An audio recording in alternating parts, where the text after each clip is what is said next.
but would still like to um, enjoy some really great content about neurodiverse learners. Thank you all for joining today. My name is Precious Miller. I'm the Director of Basic Needs and Belonging, and I'm quickly going to get out of the way so that Joseph Mold, who is the Executive Director of Online Learning at Bay College, can share more about supporting neurodiverse voices, navigating difficult conversations with sensitivity, empathy, and ChatGPT.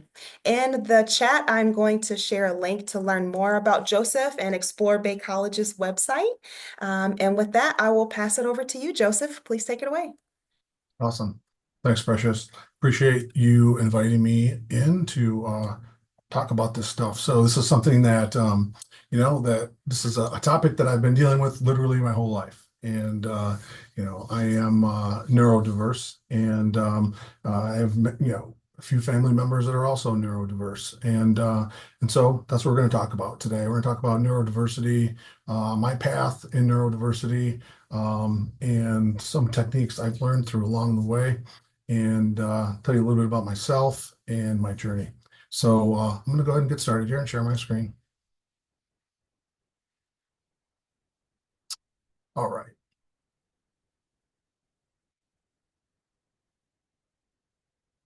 So, as Precious said, we're going to talk a little bit about compassion, empathy, sensitivity, and also ChatGPT.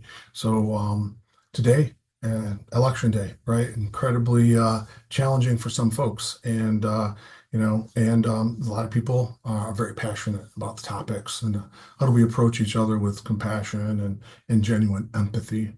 It's it's an important topic to talk about. Oftentimes, we feel that we've forgotten how to talk to one another. And I hope to talk about a few things today that can help with that. So, a little bit about my story, right? So, growing up, having a hard time as a kid and in elementary school, I was in a special ed classroom. One of the classrooms that, one of the very first learning environments that I was in had a lot of sensory issues, right? So I had a lot of very sensitive smell issues. They'd get out the finger paint and I'd throw up, and they would, the fluorescent lights bothered me, smells bothered me. I was easily distracted, right? And so I was in I was in an environment where, I got some one-on-one help, and as time went on, they asked me what class I wanted to be in, right? And so, of course, I wanted to be in the normal class, right? Because everybody wants to be normal.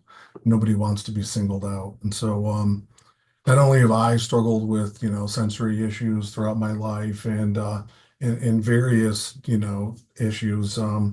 I met my wife, beautiful woman, been married to her for a really long time, had our first son, and our son was having some significant challenges, right? And he was delayed in speech and he was having a difficult time making friends and just holding conversations. He found it very difficult to speak at all, and he'd get really upset. He'd drop to the floor and start banging his head on the floor. It's really disturbing.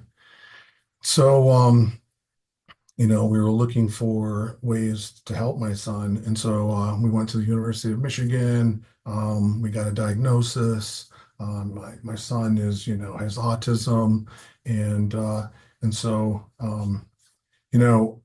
when my son first got his diagnosis, I was really just I didn't know what to do. I was incredibly anxious, and incredibly depressed because it's not something that goes away, and it's something that could be quite a challenge to deal with throughout your life. And so I went to my doctor, and he's like, "Hey, man, you know, um, it's not the end of the world. He's going to be okay," and helped me through some of those rough spots, right?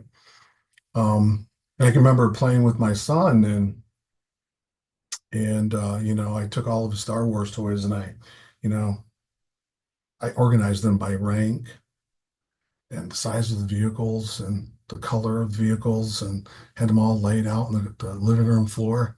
And my wife came home and she said, "Who has autism?"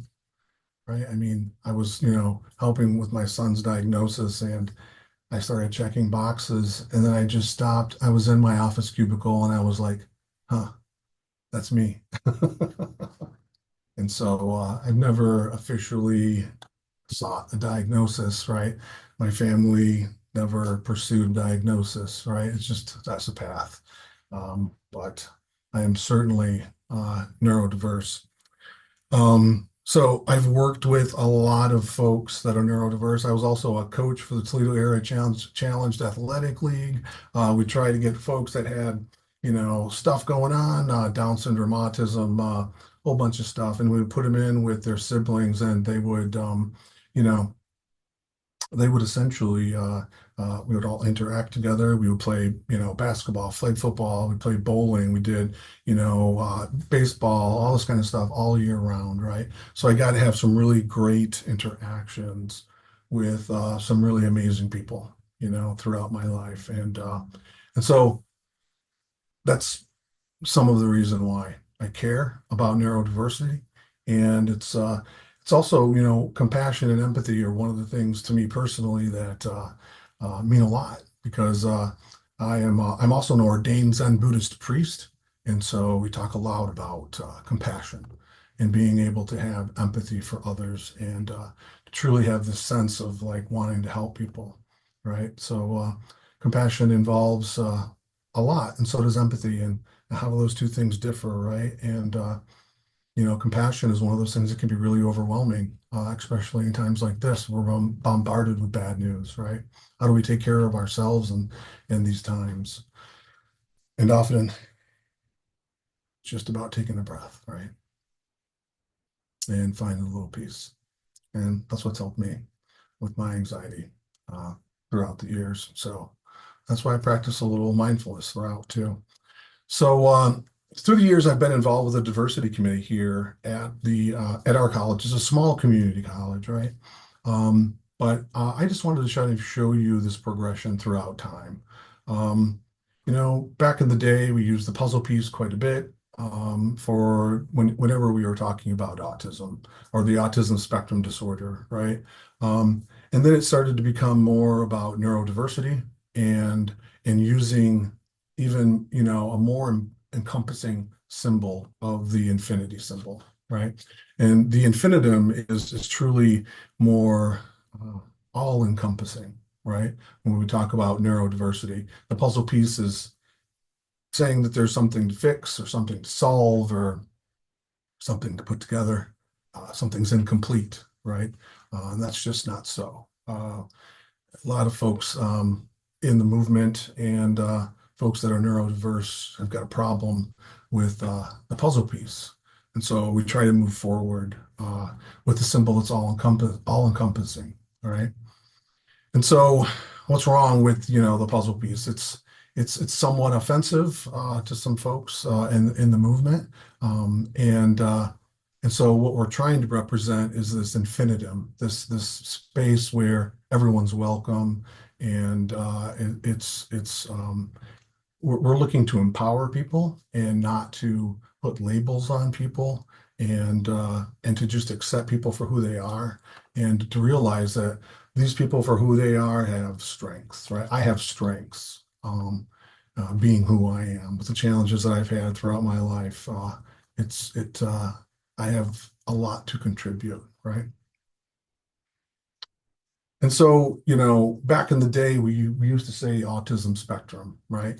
And back in the day, less autism meant good and more autism meant bad.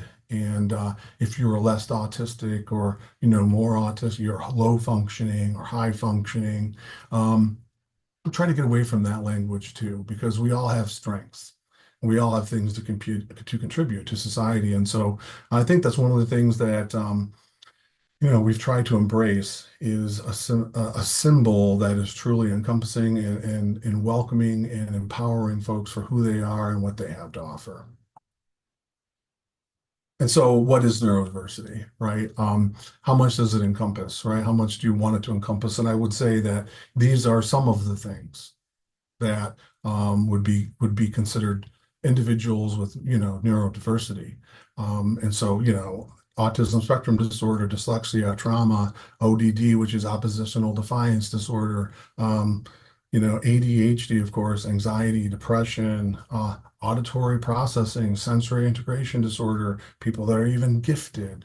Um, Tourette's syndrome, Down syndrome, there's all of these sort of, not all of these are invisible, right? But some of them are. Some of them are invisible where you can't really tell somebody's got something going on. So, and I know a lot of us have our own stories when it comes to neurodiversity. Some of us have brothers, sisters, mothers, fathers, ourselves that have stories with neurodiversity. So I just wanted to pause a second and give people some space to speak up if they would like about their story with neurodiversity. Is there anybody that would like to share their story?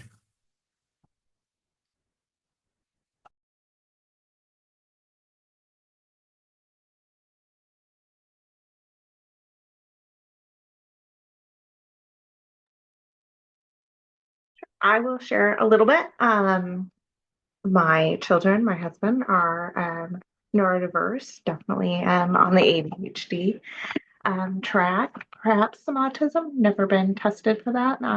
That's okay. And, I'm probably somewhere in there as well and never been tested. But it certainly, as my children and husband were all diagnosed recently, and my children are in their 20s, it's so many things that, make sense, and in finding the resources, and finding and learning more about tools, tips, common things, different ways to relate. It's just been amazing for all of our relationships, and understanding, and as you said, increasing the compassion, and just the way, we approach each other in a much more open way. And I'm not getting that, or being able to just communicate much more effectively, with some knowledge, I think is has been really important, and it's just really,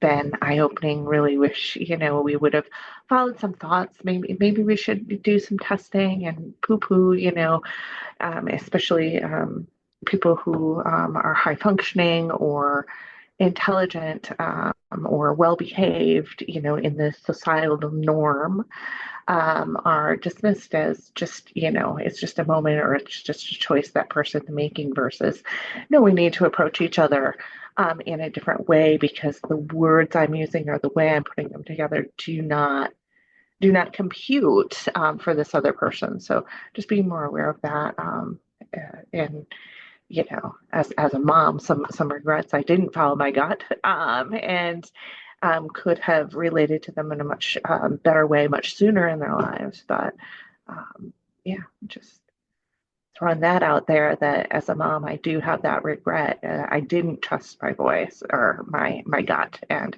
had I think I would have saved them some angst, um, in their teenage years, in particular. So.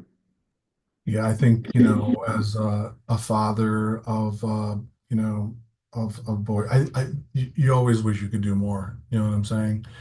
You're always second guessing yourself and hoping that you can, just make it a little easier, for your kids, because yeah, people can be cruel, and you know, especially with autism, and it comes with a heavy cost when you start talking about socializing with people, and anxiety, and things of that nature. So um, I think we all do the best, right, that we can with what we have. And you know, sometimes diagnoses are what people need, you know. Some people aren't ready to hear it. I certainly wasn't ready to hear it. When my son was banging his head on the floor, I was not wanting to accept that. And so, you have to let people get there on their own and make those decisions on their own. I was just talking to a person that was like your kids in his 20s, I think you said. And so he's in his 20s and he just recently got a diagnosis and he was talking, he's married, he's going to have a kid. And he was talking about how his diagnosis has helped him because he was a Christian scientist. His family was Christian scientists, and they were not at all in favor of getting any sort of like a diagnosis. And so he got this diagnosis, and it just really helped him to communicate with his wife. And just like whenever he would have a disagreement, he would write everything down and he would just like sit down and he would say, "Look, I just need you to like let me read this to you." And getting that diagnosis and being to come to an understanding of like, hey, I process differently, and but yet, we can make room for that, right? When we know that the people process a little differently and they need a little space. So don't beat yourself up. It's like I said, we all do the best we can. So yeah, please, anybody else who would like to share, I would love to hear. I think the more people that are willing to be a little vulnerable helps others.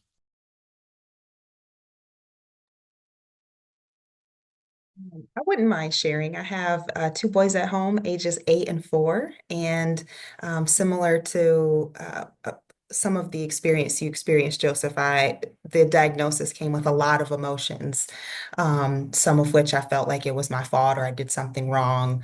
Another part of it was some guilt or regret for how I had, parented or thought about my kids.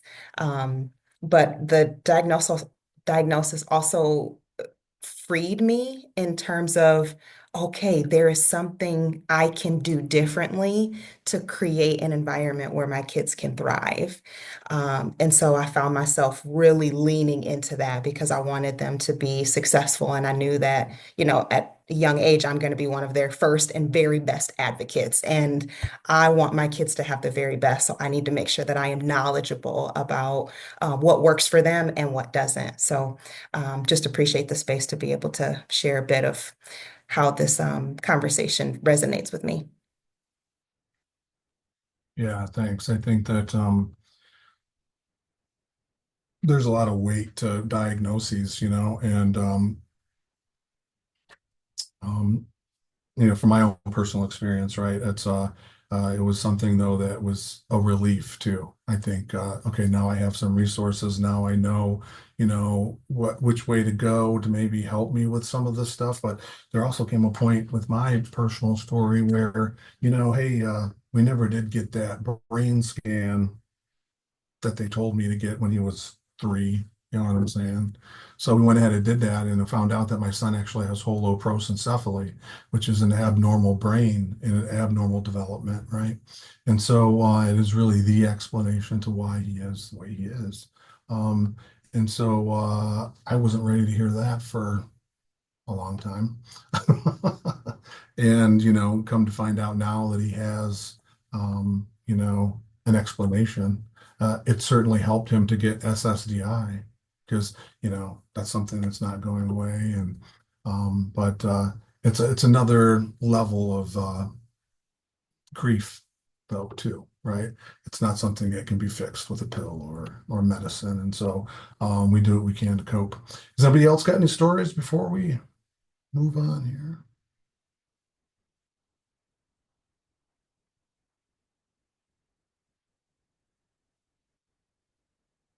So yeah, this person here in the chat, I don't have a personal story exactly, but something I try to emphasize with others is the fact that some people may be undiagnosed, unable to afford testing, or recently diagnosed and still trying to understand what works for them. I try and find ways to instill some grace into policies, expectations, and communications, or promote that practice so that those who fall under these categories aren't made to feel like their experiences aren't valid. That's great. So I'm going to go ahead and share my screen again here.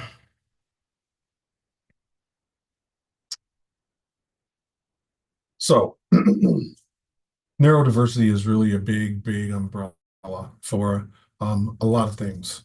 And and as you know, a lot of our students fall into this category, and quite honestly, a lot of our coworkers fall into this category too. There's a whole lot of people that have a lot of special talents at colleges and universities, and there's a whole lot of socially awkward folks there too. So I think that it's evident that it is not only our students, but it's also our coworkers too, right? Um, but that makes us who we are. So I just wanted to go ahead and share this. You know, Elon lately has become a little bit more controversial than he was back in the day, but I just wanted to share this short clip with you.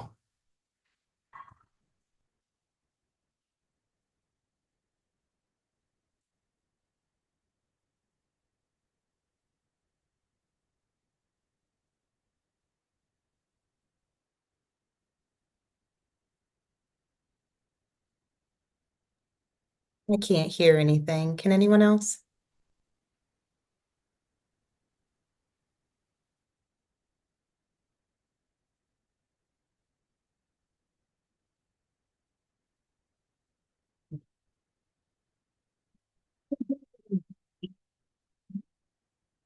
Oh, you may need to reshare your screen and click a button at the bottom left corner that allows you to also share your sound.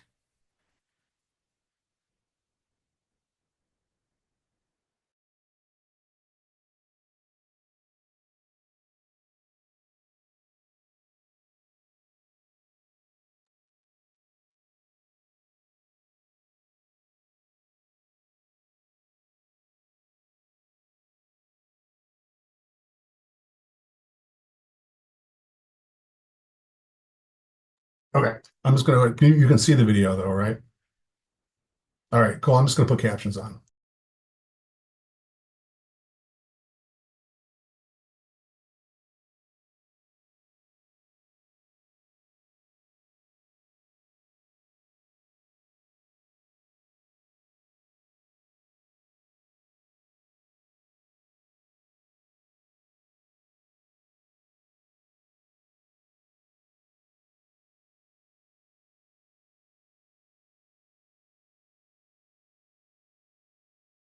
Live. I mean that. Sometimes after I say something, I have to say, I mean that. Some people really know that I mean it. That's because I don't always have a lot of intonational variation in how I speak, which I'm told makes for great comedy. I'm actually making history tonight as the first person with Asperger's to host SNL.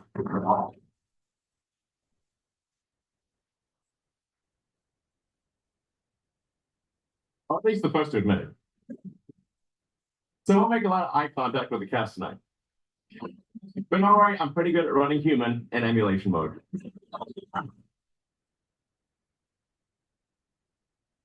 So I just wanted to share that with you because I think that it's important to recognize that we've got a whole lot of talented people that are, neurodiverse, right? And so many times I think we categorize people in these classifications that these labels that we think are going to throw them away as individuals, and it is absolutely not what happens, right? These people are productive, smart, and actually better to have on your team, because they're able to come at problems from perspectives that perhaps others aren't able to come from. Um, so for people that are neurodiverse, right?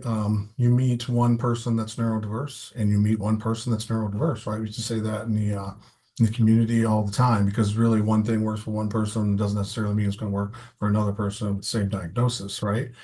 So um, and individuals have strengths and challenges, and somebody with autism might be exceptional with detail and organizing things, and yet they may struggle with some of those social and cultural issues, right?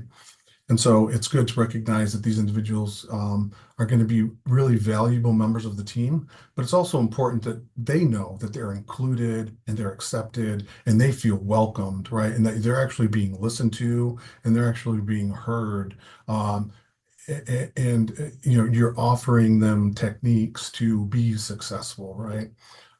So it often means promoting workspaces that people feel comfortable in, right? Um, Maybe you have a meeting that is well, someone's gluten free, right? So what do you try to do? You try to include gluten free snacks. Well, it's the same people. It's the same thing with people that are neurodiverse and are adverse to loud noises and too much noise. And so, what do you do to try to control the noise? Maybe you adjust the volume of the speakers. Maybe you lower the light. You know what I'm saying? To accommodate for people that have those sensitivities so that they feel welcome. And you also let them know to share with you if, they struggle with some of these things. And so you could try to accommodate them as best as you can. So how do we communicate with folks that are neurodiverse, right? So I think it's really important to understand that we need to be clear and concrete, right? And not speak in abstractions, because the more abstract we go with our language, and the more it's hard to understand, right? We don't want to speak in metaphor, and we just want to be clear, concrete, and to the point. But also giving neurodiverse individuals some extra time to process the information, to formulate responses. To be honest with you, I think that this is why online learning is so popular for folks that are neurodiverse. It gives them the space and the opportunity to learn about something, think about it, process it, and then put it out there, right? In a face-to-face class, well, what do you have to say, right? And that person maybe gets anxious and struggles with communicating in an environment where they don't feel very comfortable in. So, breaking down tasks is one of the primary instructional design techniques, right? We call that chunking. So you want to break out large pieces of information and smaller pieces of information because it's more digestible that way, right? And this is not only, good information for neurodiverse individuals, to be quite honest, it's actually quite good to just plain old universal design for learning. And these techniques not only work for people that are neurodiverse, but for everyone, right? Those techniques work for everyone. So this is where we start to play with ChatGPT, right? And I'm going to introduce you to some techniques to talk about ChatGPT. So this is the RTC framework, right? Which means role, task, format, and constraints. And what I'm going to ask you to do is to use your GPT, right? Whichever one you may use, whether that's Microsoft or Google or actually ChatGPT. But what I want you to do is think about a situation where you're struggling with a conversation with someone, whether that's a coworker, whether that's a student, whether that's your boss. But think about, how could I go and ask ChatGPT for help with this conversation, right? So the RTC framework is where you would define a role. You want to tell the GPT to act as an experienced teacher, as an experienced, instructional designer, as an experienced whatever, and then give it a task. Could you write me an email to help me with this difficult conversation with a student or a coworker or so, and what I'm going to do is I'm going to ask you to share your responses. And then what you want to do is do the format. So you can say use persuasive tone. You could say use empathy, use an empathetic tone, use a compassionate tone, use simple language. And you could say a maximum of 50 words, 100 words. And you could say, right at a seventh grade reading level, right? So these are all the frameworks that you could share in your prompt to the GPT. So I'm going to give you a minute to go ahead and do that, and then come back and give me your results. So we're going to pause just for a minute here while you can go out and do that. So again, you're going to want to, use your GPT to use the RTFC format, role, task, format, and constraints, and tell it what to do, and tell it the format, constraints, and then come back and share your responses with me.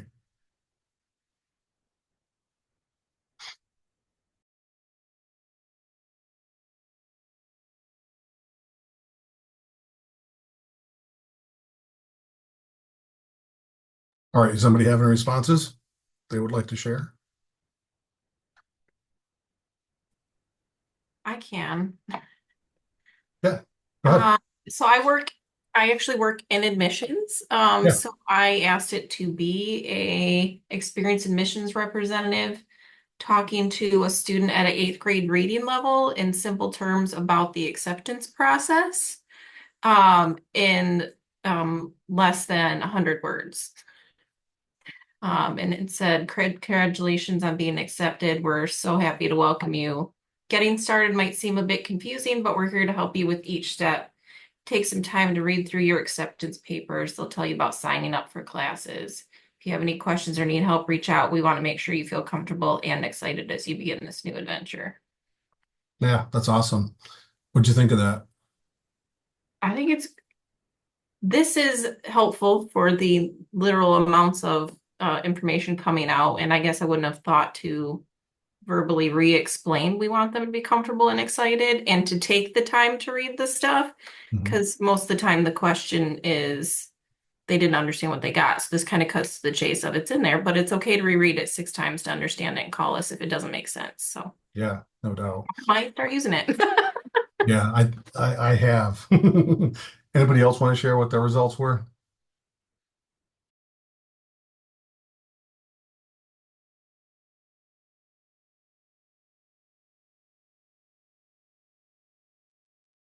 I don't know, this isn't necessarily like a good example, maybe.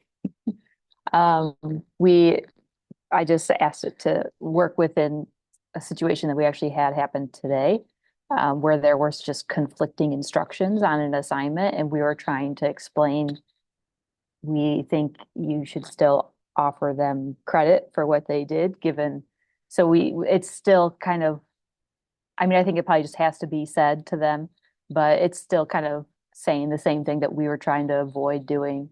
Um, so I think from an instructional designer perspective, it's still a little bit difficult to try to do what we want it to do. Yeah, and sometimes you have to prompt it and poke it Mhm. a couple more times to get it to the level of I think those roles to create a little bit of a challenge of being in this position, trying to talk to this person. It's a Mhm. little bit different than trying to speak directly to the students. Like I guess trying to defend students or trying to support students Yeah. in this Yep. way is still a little bit difficult. Here, I was going to show my screen here real quick. I just wanted to show you something. So let me just accept this. And so, do you know, have you ever heard of this GPT that is, oh, is it, it's,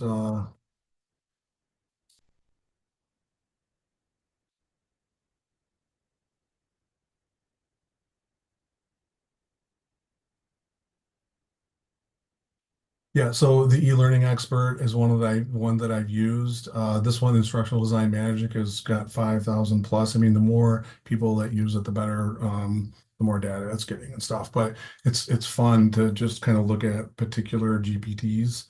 And instructional design one would like, act as an experienced instructional designer and, how do I, navigate this difficult conversation with some compassion, right? But yeah, it's tricky. Tricky, tricky, tricky. Anybody else got any results they want to share?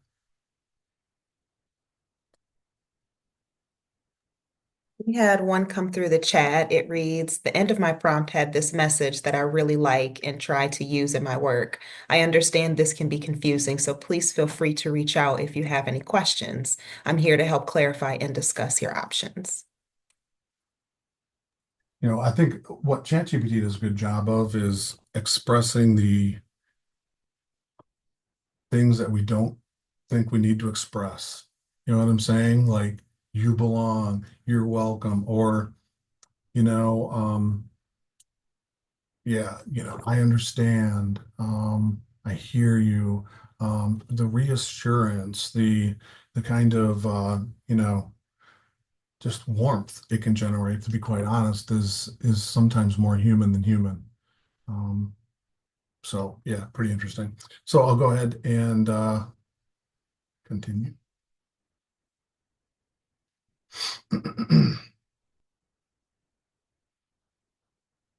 So that's the RTC framework, right? But so just, from ChatGPT, um, and this is quite funny, but be clear and specific, provide context, ask direct questions, set the tone and style. Okay, this not only works for ChatGPT, but it works when you are working with people that are neurodiverse. Okay, be clear and specific. Provide me some context. Ask me a direct question. I've been called direct because I am, but I'm also passionate, right? And so this not only works for ChatGPT, but it's interesting to compare how it works so well with ChatGPT as it does with folks that are neurodiverse, right? Like my son is very black and white, right? Doesn't quite understand these jokes about comparing one thing to another, or metaphors, and struggles with all that stuff. Wants to be as clear and specific as possible, right? Your tone, I can't even begin to tell you how important your tone is when you're talking about digital communication. It is absolutely mission critical, right? Um, you have to be able to um, just speak from a place of empathy and compassion, and sometimes it's really hard to do.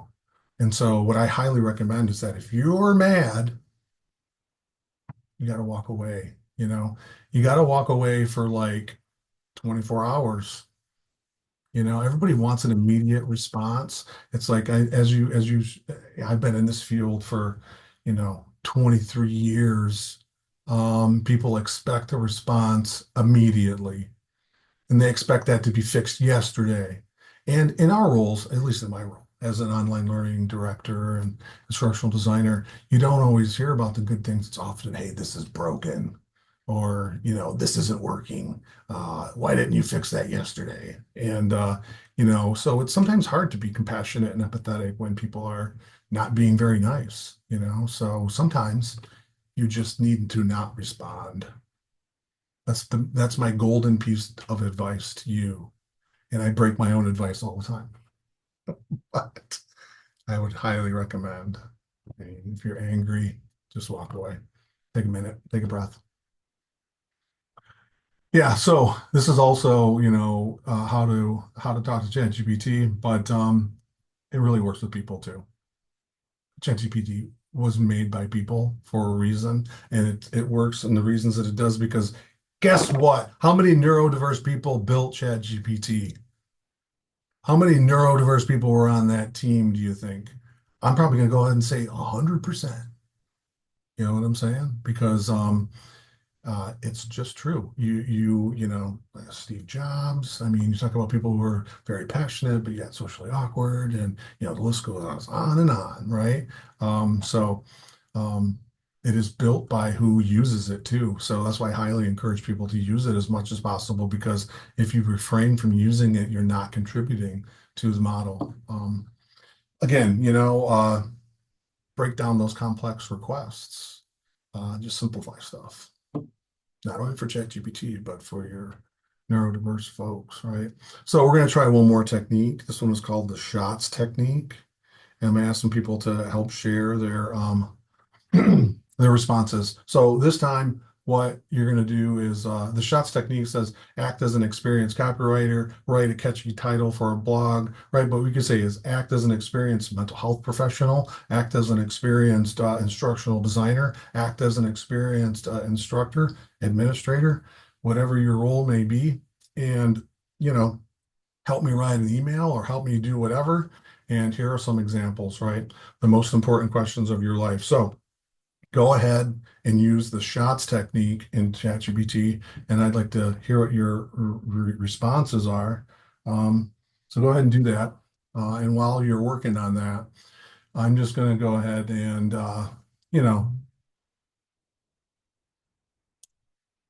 I'll show you some of the prompts I used.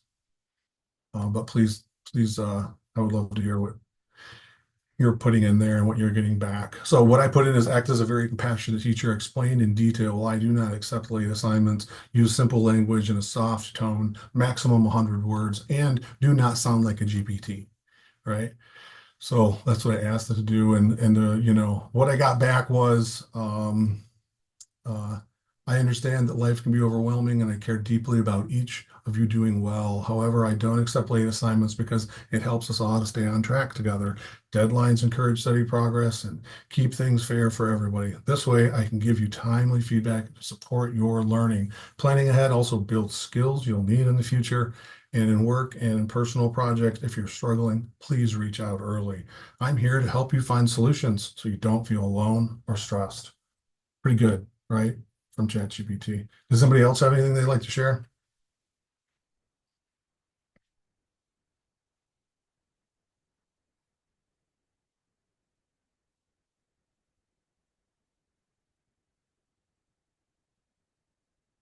Okay, I'll share one more.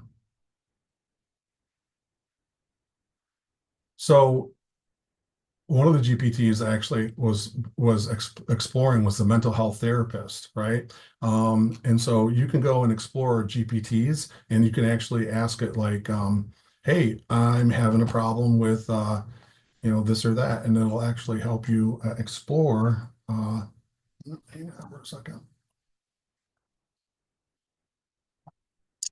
Yeah, it'll actually help you explore those different GPTs. But okay, so 1 second. So this is one of the things I asked the mental health therapist is how can I help my students take care of themselves? And it talks about supporting students and self-care is essential to promoting their overall well-being, but it talks about teaching self-care basics, discussed self-care strategies, model self-care, introduce mindfulness, meditation, encourage time management, organization, creative support and environment, teach emotional regulation skills. It's got a lot of really good information in here. And it's coming from a source that is obviously being influenced by mental health professionals, right? Of course, all this stuff needs to be vetted, regulated, and filtered through person. Whenever you're using AI, you need to filter it through people in order to make sure it's going to work, but still pretty good information. There's also this, how to have a hard conversation GPT, which I found to be pretty interesting, right? And it talks about how do I effectively resolve a disagreement with my coworker, prepare your mindset and approach, start with empathy, express your needs clearly. It talks in here about using I statements, and not saying you, but I feel this way, and it's all good information from what I've researched through the past and been through in therapy myself. These are some of the things that were recommended to me, right, by my therapist. So, pretty good information. So we'll go back to this. So again, when you're working with ChatGPT, you always want to make sure you're defining the content, that you're setting the task, that you're giving clear instructions, that you're clarifying your expectations, and that you are the end filter. You are the last person it will go through before it gets sent. GPTs are meant to really help us save time, to help us spend more time with people doing the things that we want to do. So I would highly encourage the use of it, and I met with some, neurodiverse students, and they were telling me about how they were using it to help them process information, how they use it to help them chunk information, how they use it to break down notes and redigest things and spit it back out to them in a more understandable way. It's pretty encouraging to see students taking advantage of GPTs to help them in their own personal learning styles, which I think is pretty cool. So making sure that your prompt is clear and making sure like that you understand how to create a prompt and why it works. And I will say this, it's really interesting. And there's been some research done in this too. When you're nice to ChatGPT, it gives you better results. When you're polite to ChatGPT, it gives you better results. When you start to say you're stupid and you don't know what you're talking about, and how could you make a mistake like that? It's really interesting. I did this experiment with one of my coworkers, and it just digs in. It's like a person, it'll defend itself. It's quite interesting, but from my own personal, experiences by using ChatGPT, it's actually helpful to be a little human and kind in your interaction with the machine. But let's talk a little bit about navigating those difficult conversations, right? Preparing yourself mentally. What is the best way to do this? I think personally, for me, when I know I'm about to go into a difficult conversation, I meditate. And it's up to debate as far as how long you should meditate before you actually have a difficult conversation. But I can tell you that, that it really works. Okay. And so, when I go to the monastery, we'll sit for 40 minutes at a time. And then my practice meditation, we'll sit for 30 minutes. I'll tell you, 12 minutes is really good. 12 minutes is great. You can sit quietly without distractions and just let yourself settle down, follow your in breath and out breath. That is what I have found to be the best thing for you to actually turn on your active listening, is for you to be quiet, to sit down and to pay attention to what's going on, right? But not to get distracted by your thoughts in this crazy cycle that happens, but to just follow your in breath, your out breath, just sit down, relax, right? And try practicing empathy by putting yourself in the other person's shoes. Oftentimes life happens, you don't, um, things don't happen for no reason, right? There's hurt people, and you've had a bad day. Unfortunately, you probably might share that with somebody in a bad way.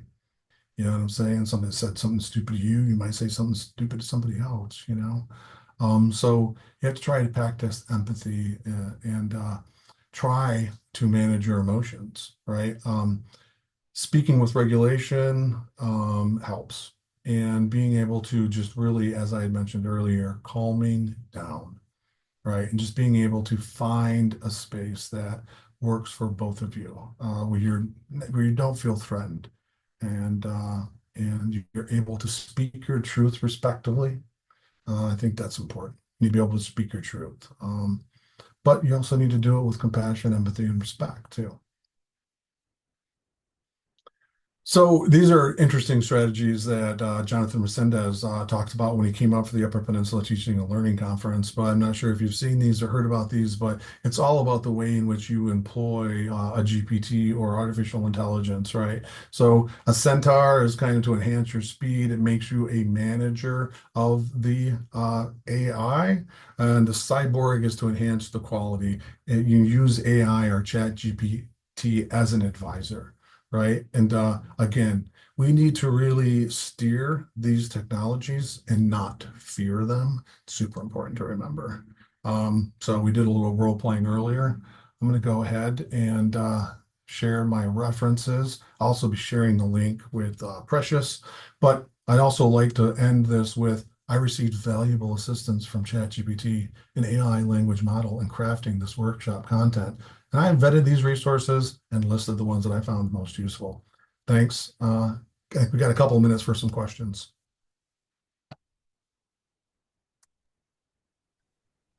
Excellent. Thank you so much, Joseph. I am definitely taking a few things away from this, especially the prompts for ChatGPT and being more thoughtful about the human that I am interacting with other humans who need empathy and care, and for me to not rush. I think sometimes I trip over myself or trip over my words because I'm rushing to get to an expected end. So I'm going to practice slowing down and being more mindful. Thank you for sharing. Any questions? I don't have any questions, but I will mention to Joseph's suggestion to meditate. If you've tried before and you find it very unapproachable, you can't get your mind to stop. As being somebody new to the practice, having a lot of compassion and acceptance for the fact that thoughts are natural, they'll come in and out, and to go back to your breath and to just start. 12 minutes is a huge amount of time to a beginner meditator. 2 or 3 minutes, and try to let the thoughts go by in the rearview mirror or down the river, and just keep coming back to your breath. Do not judge yourself for having thoughts. You're human, you're going to have thoughts. The goal is to let them slide away eventually, and it's tough work. Have a lot of compassion as you approach the practice, which I have to remind myself of often. Yeah, I still got a monkey mind. I still, I get a little better at it when you just practice watching paint dry over the years. But yes, you are correct.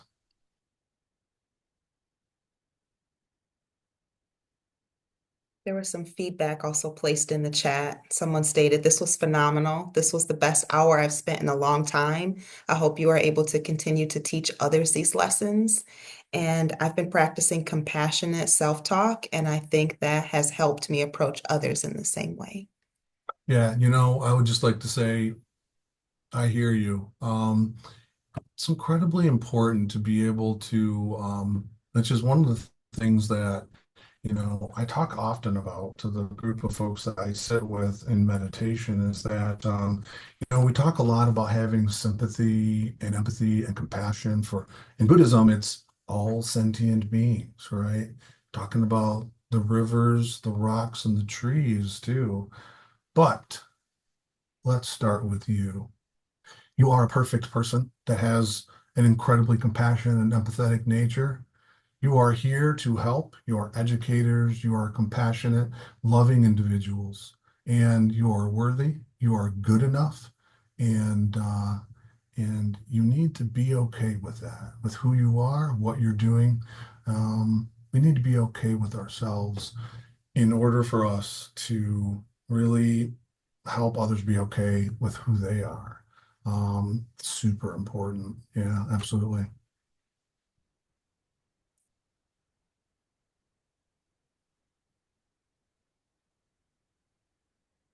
So I'll share the presentation link with Precious, and thank you everyone for being here.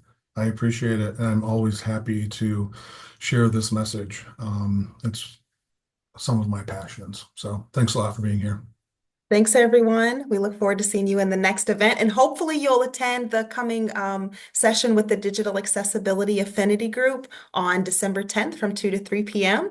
I will share this out in an email along with Joseph's slides. Have a great rest of your day. Thanks. Peace. Well,